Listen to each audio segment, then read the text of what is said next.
The China Report for Thursday, May 19, 2013. China is hacking the U.S. again. Just 3 months after hacks by China's People's Liberation Army came to an abrupt halt, the country is once again attacking U.S. targets, reports The New York Times. Hacks on organizations like The Wall Street Journal and The New York Times ceased 3 months back when it came to light that the perpetrators had stolen data from blueprints to clinical trial results from American companies and government agencies. Now, though, according to security experts and American officials, attacks have started once more from Unit 61398, China's hacking headquarters. A report by Mandiant, a private security company, has revealed that attacks had resumed, though the company was unwilling to name the affected parties because of privacy agreements. It did, however, admit that the victims were many of the same ones the unit had attacked before. That doesn't really narrow it down much, and could suggest targets ranging from Coca-Cola Company to Lockheed Martin. What is clear, though, is that the Chinese certainly aren't holding back. China is dishonest in this regard and may be punished severely by the international community. China's riches won't bring it freedom. China's middle classes seem too fragmented to mount an effective political movement, let alone spark a revolution. And to many Chinese left behind by economic growth, the remote apparatchiks in Beijing may appear more committed to their welfare than an affluent minority devoted to further self-enrichment.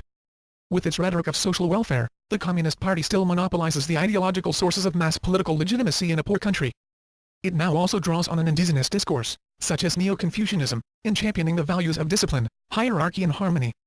The party also remains capable of diverting political ferment among the middle classes into nationalism.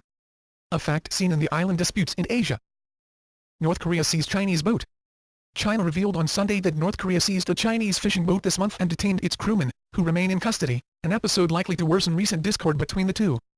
The announcement promptly drew an outcry from Chinese media and citizens online, some of whom have already expressed increasing impatience with North Korea over its nuclear ambitions and threats to the region.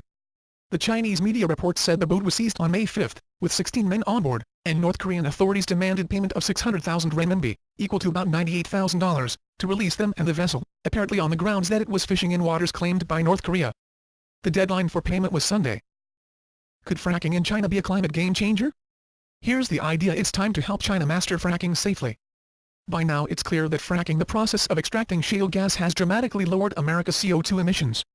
According to the U.S. Energy Information Administration, in 2006, a fifth of our electricity came from natural gas, while almost 50% came from coal.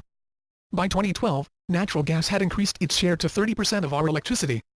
Coal's share dropped to 37%. The change was because of fracking. Over that same period, shale gas production grew 800%. The reason this shift is important is that coal is the world's dirtiest source of energy, both in its emissions of CO2 and particle pollutants. But when has that ever stopped China? Pollution is not a concern in much of China. The Chinese are willing to put their future at stake for money. That's the China Report for today. Zaijian.